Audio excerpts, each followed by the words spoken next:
Hi friends, welcome back. If you're new here, my name is Bridget and I make home and DIY videos every week here on YouTube. If you're looking for creative, budget-friendly ways to style your home, you've come to the right place. To stay in the loop, you can hit the subscribe button and ring the bell to be notified of my new videos. I also have an Instagram page at bybridgetdiy if you'd like to see even more content. I'm so excited to show you what I've got planned for today's video, so let's get started. About a year ago, I purchased Hilton Carter's first book, Wild at Home. For those who don't know, he's a plant expert and stylist, and this book is all about how to style and care for plants in your home. But it also has a few plant DIYs thrown in there too, one of which instantly caught my eye: how to make a lamp terrarium. So, needless to say, I was ecstatic when I found the perfect glass fillable lamp for just $4 at the thrift store last week. I'll be tweaking his instructions a bit to make it work with things I have on hand. Let's jump right in.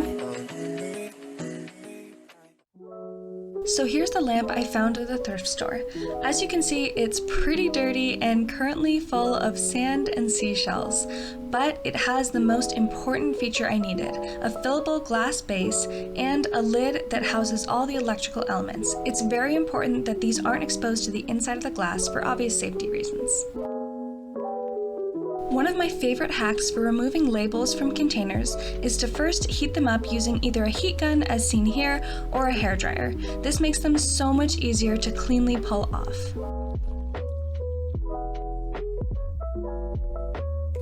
Now that the jar is washed and dried, it's time to add in the layers for our terrarium. First, I'm adding one even layer of these glass color beads.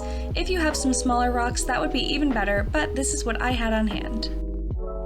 Then I'm using some of the leftover sand that was originally in the jar to provide an extra drainage layer. This will ensure the roots of your plants don't get oversaturated with water and rot. This rock and sand layer should be about 1 inch tall in total. Next, I'm taking some sphagnum moss that I've pre-soaked in water and adding about another 1 inch layer of that on top of the sand mixture. This can sometimes be tricky to find, but I just asked my local greenhouse and they sold me a few handfuls of their own personal supply. It never hurts to ask. The following layer should be made up of horticultural charcoal, if you can find it, or leca beads. I'm using the latter here. This is going to serve as another barrier to capture excess moisture and keep your plant roots happy. Finally, it's time to add in your potting mix. I'm using some of the soil that my terrarium plants came in. This layer will be your deepest, at about 2 to 3 inches. Here's a quick side view of the layers. You should aim to have between 1/3 to 1/2 of your jar filled at this point.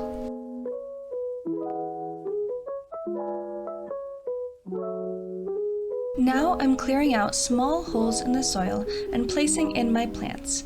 For my terrarium, I decided to include 2 bunches of red nerve plants and 1 small rattlesnake calathea.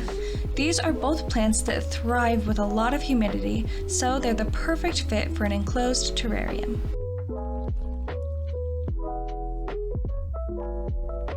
It took a little bit of adjusting, but I was eventually able to get all the plants comfortably situated in the soil.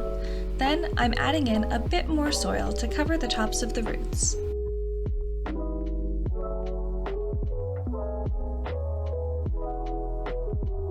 I'm gently jostling the jar a bit here to help the soil settle into place. Finally, I'm misting my plants with some water. Ideally, you should use distilled water for this step, but filtered water would also work. After that, reassemble your lamp and you're done. This might just be my fastest, easiest thrift flip yet. The magic of a terrarium is that you should only need to mist it very seldomly, since the moisture recirculates inside the glass. The plants I chose love medium to bright indirect sunlight, so I've got them a few feet away from a window. But if you want your lamp someplace that doesn't get as much natural light, you can compensate by using an LED grow light bulb in the lamp to keep your plants happy. I wouldn't, however, recommend putting them in direct sunlight, as this would likely overheat the jar. If you notice too much or too little moisture, you can remove the lid to let air out or mist it more. I can't wait to see your recreations of this project, and definitely tag me on Instagram and use the hashtag #ByBridgetDIY. Thanks for hanging out with me today. It was so fun to try something new to me, and I'll definitely keep you guys posted over on my Instagram as to how these plants like their new lamp terrarium home.